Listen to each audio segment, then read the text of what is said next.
of the scariest things that ever happened to me while babysitting, story time. Now, I was 15. I've been babysitting for a few years at this point, so I had a lot of experience with kids. They love me. Well, a family friend asked if I would go babysit their 7-year-old son for a couple of days while they went out of town to Myrtle Beach, so I said sure, that was great money for me. So the parents put their bags in the car. They showed me where everything is. Now, his mom made it clear to me that he has a very active imagination and that because his daddy let him watch horror movies the week prior, he's been having nightmares and making things up, saying that he's been seeing stuff around the house that's not there. So they get their stuff in the car, they give their son a kiss, and they leave. So I'm flipping through all the satellite channels, checking out different shows, eating popcorn, little boy's playing with his toys, drinking his little juicy juice, and we're just having a good time. So I go in the kitchen to put a frozen pizza in the oven, and all of a sudden, this little boy comes flying out the living room, running up to me, and then wraps around my leg, just looking in the living room and then looking at me, back and forth. I said, "Damn, son, are you okay? What happened?" He said, "She's in there, she's in there." I said, "Who's in there?" He said, "Her," but I didn't see nothing. And before I can push him any further, he walks over and sits in front of the TV and starts ignoring me. We're sitting on the couch watching TV, and their couch was in the middle of the room, so you could walk around it. Well, this little boy starts looking behind the couch and then back at the TV. So I start looking back behind us.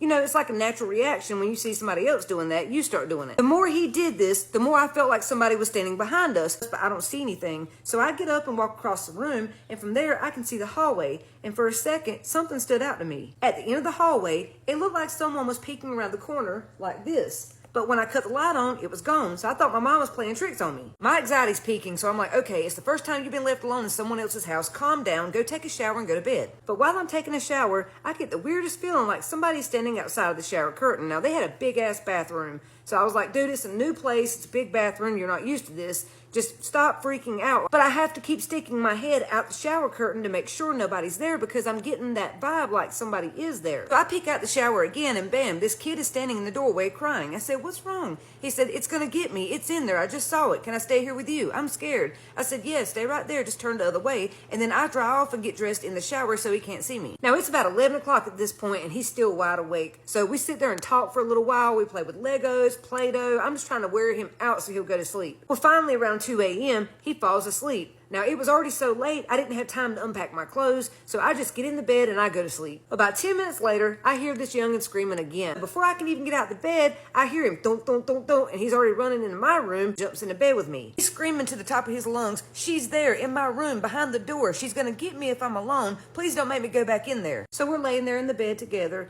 and he says, "I know you think I'm making stuff up. I promise you I'm not. She was there. I saw her." I said, "Honey, I believe you. It's okay. Just relax and close your eyes and start taking some deep breaths." This child has one hell of a grip on me. Like, he's wrapped around me like a python, so I could tell he was really scared. Like, he really thought something was going to snatch his ass off that bed. So I just held him and hoped that maybe he would calm down. Now, I know a lot of you would just tell these kids to hush and go to bed, but I'm not like that. I went through the same thing as a child. I would see things that were not there, and nobody else believed me. So I wanted him to know that I believed him and I was protecting him. So I reached over to the nightstand and I tapped that old school touch lamp 3 times and put it on the brightest setting so it lit up the room. That way we would feel more safer and we'd get some sleep. Then I start hearing some distant thunder, and then it starts pouring rain. I think, oh, well, that sounds relaxing. So because of that storm, my ass knocked out. I was doing some good sleeping until about 30-40 minutes later. That was when I abruptly woke up to the bed shaking. It felt like a small tremor, like a little earthquake. So I'm trying to get my eyes adjusted and wake up and figure out, why is the bed shaking? Apparently the storm knocked the power out because it was pitch black dark in that room, and the only time I could see anything was when the lightning struck. Well, once my head gets adjusted, I start hearing a noise, like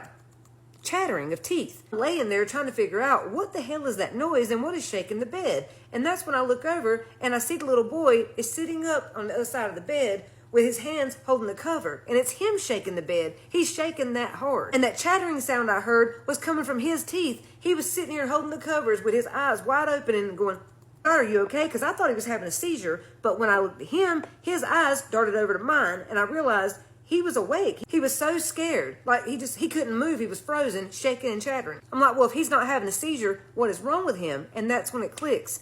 He's sitting here staring at the door, so I look at the door. Y'all, let me tell you, in that moment, when that lightning flashed, I damn near shit my pants. It scared me so bad. Have you ever been so scared that your hands and arms and legs start tingling, they damn near go numb? When I looked at that bedroom door, there was someone's head peeking around the door like this. And you could only see their eyes. And when the lightning stopped flashing, I couldn't see anything anymore. It was complete darkness. That was when it really hit me. Holy crap, we're not alone. There's someone else in the house and they're standing right there. But what really freaked me out was every time the lightning would strike, I could see more of that person's face. Like, it started like this, and then this, and this, and then I could see their actual mouth. This person was smiling ear to ear. I could barely take a breath in. All I could think was, what the hell is that thing? Then of course the lightning stopped flashing, so for a few seconds it was completely dark, and I had that feeling again like someone was watching us and getting closer and closer, and I was starting to panic. And when lightning struck a few seconds later, I could tell they were getting closer because now this motherfucker, person, thing, or whatever, was now at the foot of the bed, peeking over like this, staring at us. At this point, my damn teeth were chattering. All I could hear was between the both of us. So I pulled that little boy up on my lap in my arms as tight as I could because I didn't want whatever it was to try to snatch him out of my arms, and I held him real tight. So now when the lightning flashed, we could see its whole face peeking over the bed, smiling, looking right at us. So that was when fight or flight kicked in for me, and I remember the dad telling me that he'd put a loaded pistol in the nightstand and behind the headboard of this bed, so I start reaching around for it. And for some reason, my gut was telling me, you better keep your eyes on this thing. Every time the lightning strikes, pinpoint where it is with your eyes and don't take your eyes off or it's going to jump. Reaching, trying to multitask, keep my eyes on it, hold the little boy, and feel around for this pew-pew, and I finally feel it, and I snatch it out of that holster and I hold it up. When the lightning struck, I pointed at this thing. I said, if you take another step, I'm going to blow you into the next room. Get out and leave now. In that moment, something happened. I don't know what it was, but I could feel me looking into it and it looking into me, and that lightning flashed, and then all of a sudden the power cut back on. And no lie, as soon as the power came on, it was gone. I snatched him up out of the bed, grabbed that pew-pew, and ran to the kitchen and called 911. I stayed on the phone with them, the police came, and then I called the parents. I put the cop on the phone, they're talking, and then they tell the cop that they're not coming back until Sunday. Even though we're telling them we think there's an intruder in the house and their child's here, they don't give a shit. They're not coming home. They think it's our imagination playing tricks on us because the power went out and we're getting freaked out with the storm and everything. So I made it very clear I was not staying in their house another minute, and I was going to take their child back to my family's house, and that's where we would be. And they said, okay, fine, we'll see you on Sunday. So I asked the little boy if that was the first time he saw this thing, and he said no. He'd been seeing it for months, but this was the first time it got that close. Now I knew he'd have to go back to that house, so the next day me and my cousin went over and cleansed the entire house, hoping it would help. I know it's pretty late, but that just means that you can go get you a snack, kick your feet up, rub your feet together, and get ready for story time before you go to sleep. So there's this guy, let's call him Dre, and I know I might be whispering, that's because baby girl's sleeping, I don't want to wake her. Anyways, Dre is Nigerian, but he's a Nigerian that grew up in the hood. And this is Dre's story, this is Dre's submission. Now, Dre was Nigerian, of course, like his parents was from Nigeria, they had, they spoke the language, had the accent and everything. But because Dre grew up in the hood, he wasn't really close to his Nigerian roots, like as far as like witchcraft and stuff. Of course, he ate the food. Y'all get it. Anyway, Dre started hanging out with the wrong people, right? The wrong crowd from school. And long story short, he started robbing people. He was catching licks left and right. And this is the story that made Dre stop catching licks. One day, Dre went to the park with his friends to play basketball. After they finished playing basketball, they're wrapping it up. Dre's walking back to his car. His friends pull off, but he stayed because he wanted to. So he stayed in the parking lot. He sparked up and he just chilled for a second and he did what he had to do. Now, across the street from the basketball court in the parking lot that he was in was an ATM. And as Dre is about to pull off, this lady just comes out the ATM. And from where Dre was looking, because it's those type of ATMs that's like kind of like glass, she took out a lot of money. So Dre's like, I got me a lick. So boom, Dre put on the shiesty. He put on a black hoodie. Mind you, this was nighttime, so it was dark. Now, I should say that Dre only caught licks off people that are harmless because he doesn't want to harm anybody. He really just want to get some money or some phones or whatever. The lady looked like she's not really going to fight back. So Dre walks up to her, like in front of her, and stops her because she was walking. And Dre says to the lady, hey, ma'am, I'm not even going to lie. If you don't want to get going right now, you got to give me all that money you just took out. Now, Dre's fully prepared to put up a little fight. He's not really going to hurt her. But she doesn't say anything. She just stares at him. The stare was a little scary for a second, but he's like, maybe she didn't hear me. He's like, ma'am, give me your money. And so the lady is still staring at him. She's not saying anything. She's not running. She ain't fighting. She's just staring at him. And so he pretends like he's about to pull something out of his hoodie. He ain't pulling nothing out. So the lady's like, type shit, and hands him over her bag. He takes the bag. He's like, type shit, and goes to his car. And the whole time he's running towards his car, The lady is just staring at him go. And for a second, he's thinking, yo, is she the feds? So he's like, yeah, I really gotta lay low because she might be the feds. So he goes to the car, he drives off. As he's driving, he looks inside the purse, and the money that he thought was there wasn't there anymore. So he's like, yo, where's that money she just pulled out? Like, I watched her put the money in her purse, but the money's not there. So he's like, all right, bro, this was like pointless. So he opens the window as he's driving and he throws the purse out. And as he's driving, there's a bus stop coming up and there's a red light. So he has to stop at the red light. And guess who he sees at the red light? The lady. But that's weird because the lady, he's driving. The lady was on foot. He's like, that's impossible. That's impossible that this lady is at this bus stop right now because I left her all the way back there. He's like, all right, whatever. I'm wildin'. Let me go home. He goes home thinking everything's going to be okay. Oh, but no, baby, because over the next few weeks, he's seeing this lady everywhere, whether it's the corner store, whether it's Walmart, whether it's school. He is seeing her everywhere. And the thing is, she's not saying anything. He would literally just see her walk past and just look at him. He told his friends about it, but his friends don't believe him because whenever he sees this lady and he tries to show his friends, nobody's there.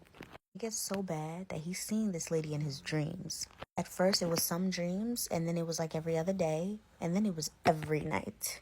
Now, mind you, he's going through this, and he's Nigerian, and as much as he wants to tell his parents, that means he would have to tell his parents that he robbed somebody. At this point, this is getting bad, because it's about a month now, and it's to the point where sometimes he'll see her in mirrors. He's talking about this to his friends all of the time, to the point where it's starting to be concerning. Like, his friends are starting to be worried about him.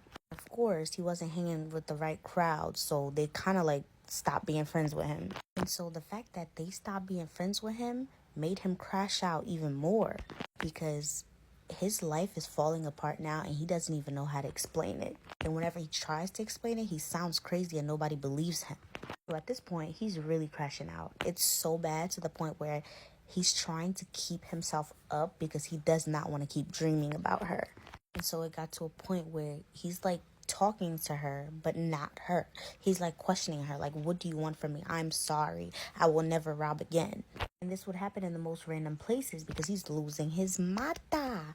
So one day his family noticed that he ain't been out his room in like 2 days. So his siblings decided to go check up on him. And when they went in his room, that young man was in bad shape. And he's like blabbering and nobody's understanding what he's saying. He is acting unhinged.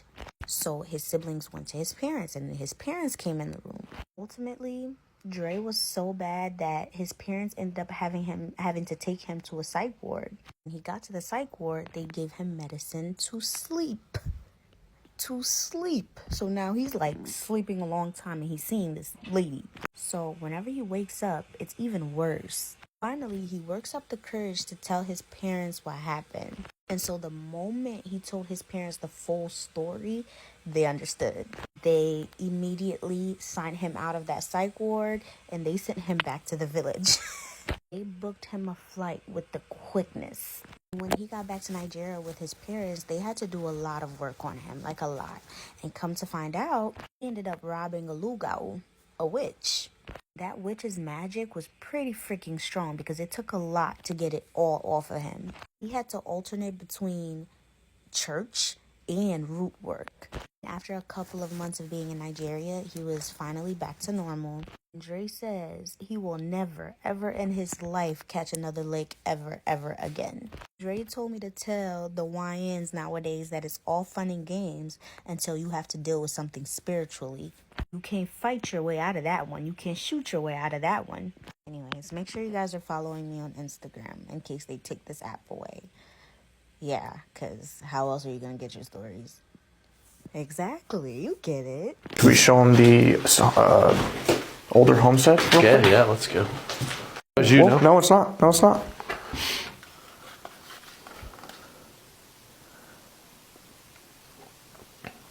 Was that you? Yeah, that's on either side. It went to both. Yeah. Not only are you not safe on the outside, if your relationship with God isn't how it should be, you're not safe in the church either.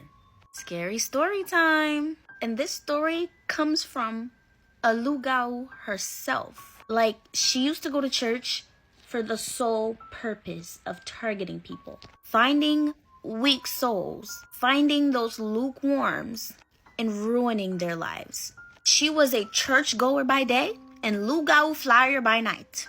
She would wake up before church, do rituals before she gets to church. Go to church, praise with everybody else whole time. She ain't praising God. Go to church, ruin people's lives just by hugging them, shaking their hands, holding their kids. There are so many witches in church, y'all have no idea. Especially if it's a very good church. Like, the covenant is very strong and God's presence is there. They will send people to ruin that church because that church cannot keep succeeding like they do. Because little do you know, when you go to church and everybody's praying, those prayers are doing so much more than you think. They are moving mountains. They are saving people's lives, and you don't even know it. So of course they have to put a stop to it. So they send people around to churches to break up that church. And she was one of those people. Now, before I tell y'all this, I should let you guys know that she is an actual Christian now. She had to go through years and years and years and years of trials and tribulations to actually be able to walk with God the right way. Because the moment she decided that she didn't want to walk with those people anymore, they made her life hell. And she gave me this stories, which is one of her many, many, many, many stories of how she broke up a family at the church. And it was the most important family. It was the pastor's family.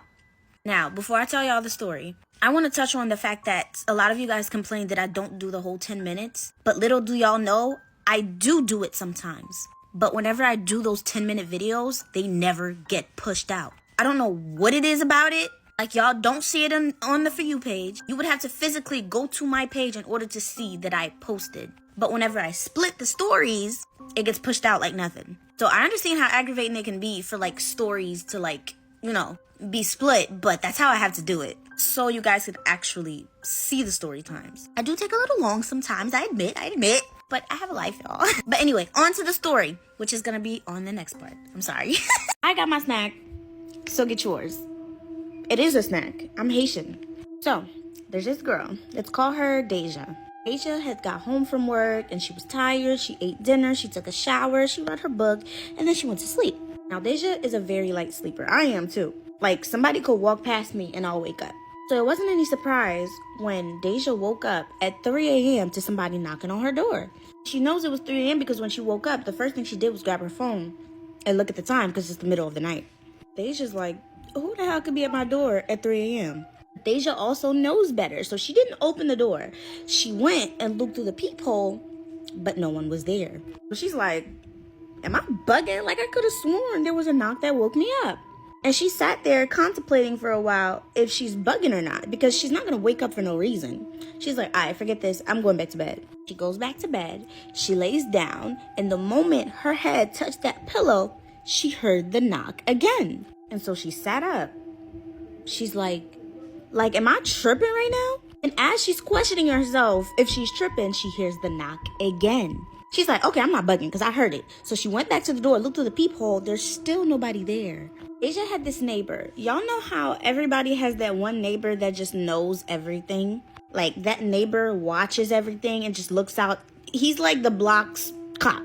So an idea crossed her head. She's like, maybe it's my neighbor, but I don't see anybody.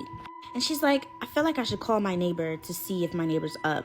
Usually, sometimes her neighbor be up around that time. So she calls her neighbor. Let's call the neighbor Mr. Hanks. Mr. Hanks picks up, and Deja's like, hey, Mr. Hanks, I'm so sorry to bother you. I really don't mean to call around this time. It's just that I keep hearing somebody knock on my door, but I don't see anybody outside. So I was just wondering if you saw anybody, like, walk away. Because someone keeps knocking at my door, but I don't see anybody. So Mr. Hanks is like, yeah, you're fine. I'm up. I thought I heard a knock too, but I didn't pay it too much mind. But it's okay. I'll come over there and check it out for you. So that made Deja feel a little better because the neighbor's coming just to, like, you know, help her feel a little more safe. So she's like, whew, I'm going to go back to bed to my room until Mr. Hanks comes. She goes back to her room. She closes her door. She gets into bed, but she's not going to sleep because she's waiting for Mr. Hanks. As she's sitting on her bed, scrolling on her phone, she heard a knock again, except this time that knock was on her room door. Like somebody was knocking her room door. So it only means that something or somebody is inside the house now, which is impossible because she never opened the door. So it's safe to say now she's frozen. She's terrified. She is freaking out. She doesn't know what to do. She doesn't know what to say. She doesn't even want to open the door. She's terrified. She grabs her phone to go and dial 911. She's trying to do this as quiet as possible. And right when she was about to do that, her window, somebody started knocking on her window. And it's the window, so it's clear. She can see nobody's there. So she immediately drops to her knees and starts praying because she doesn't know what to do. What is she going to say to the 911 operator? What's she going to say? There's a ghost knocking on my door? There's a ghost knocking on my window?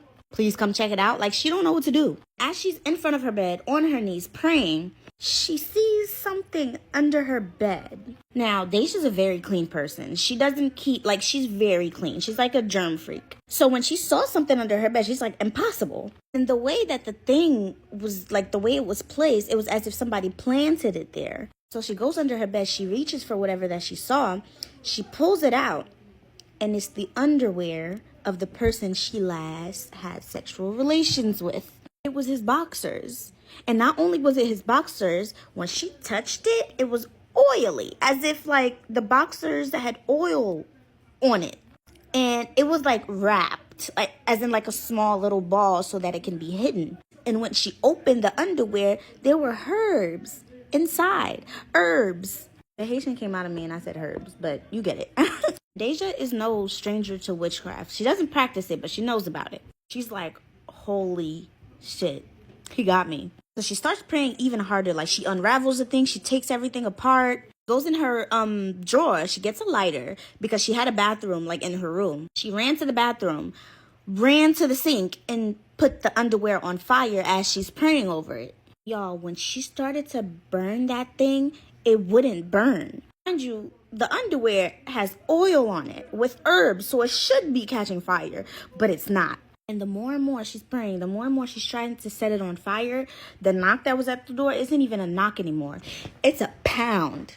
She's hoping and praying that the neighbor comes through. However, in order for her to open the door for the neighbor, she has to leave her room, but this knock is now on her room door. So she calls her mom in the middle of the night. Her mom is, like, confused because she was half asleep. And Deja's freaking out. Deja's trying to explain to her mom what's happening, but her mom can't hear her because the knock on the door is so loud.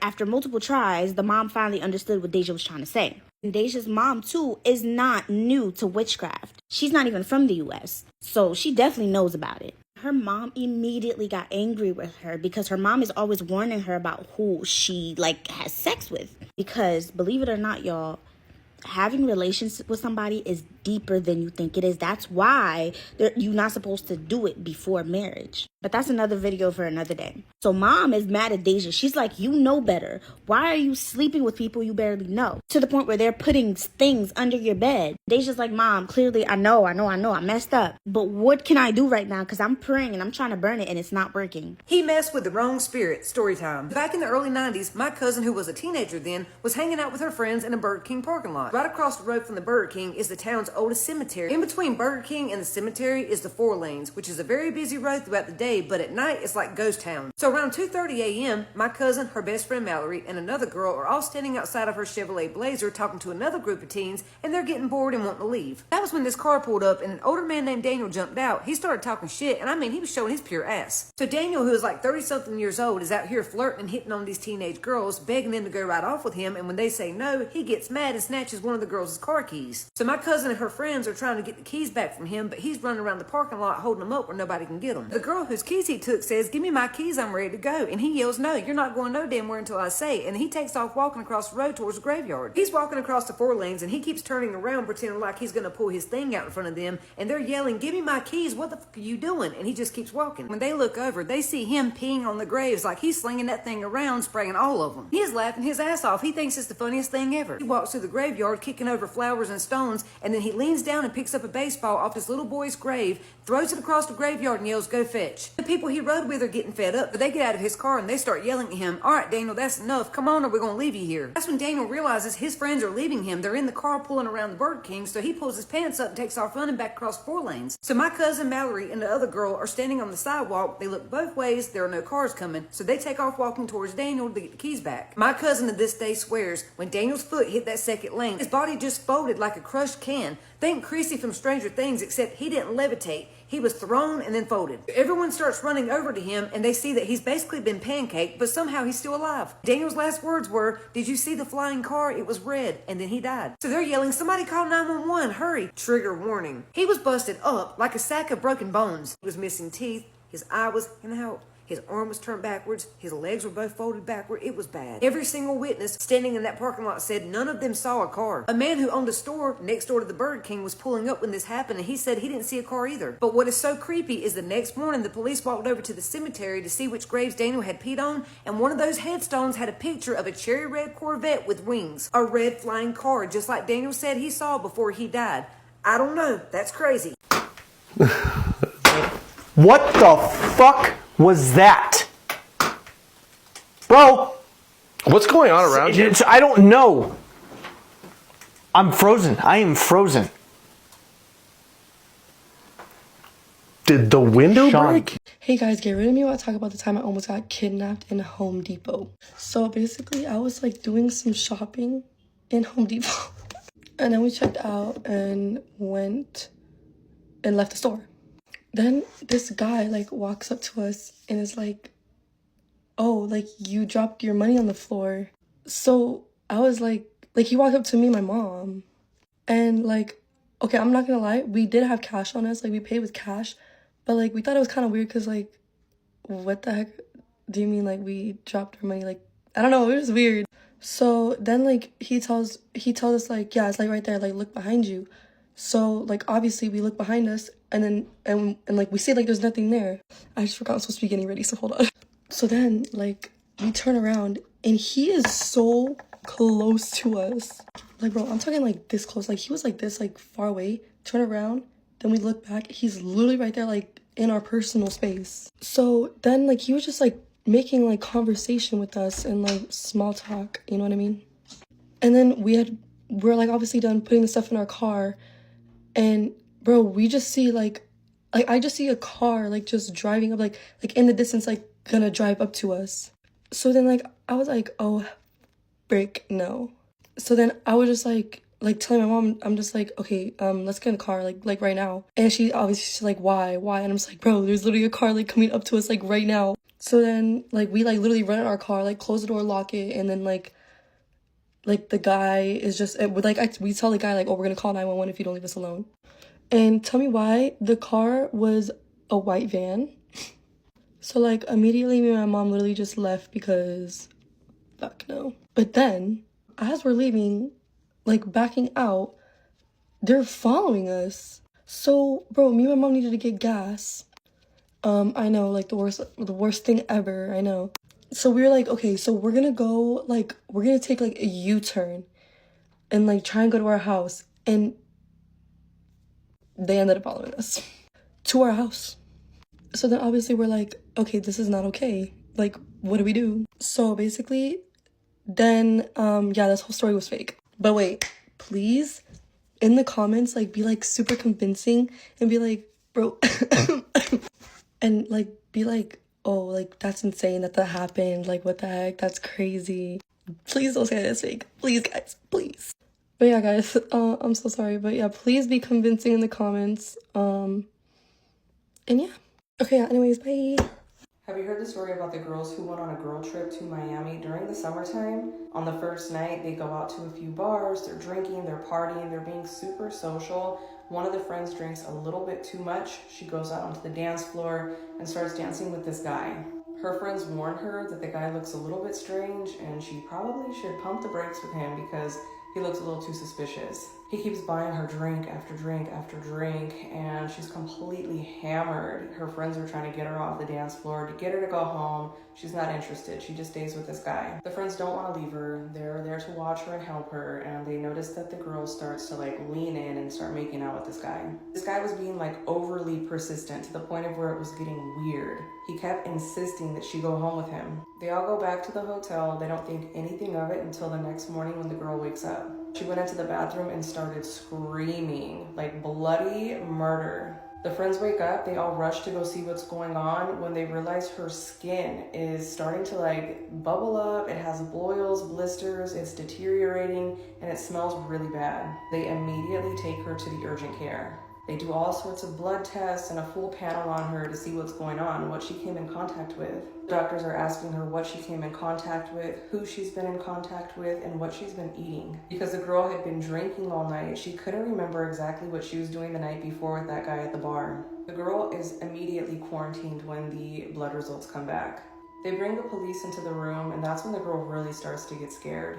The girl's freaking out, asking why she's being questioned, like what's going on, what happened. She's horrified. The doctors finally tell her that the only way to contract what she tested positive for was through cannibalism.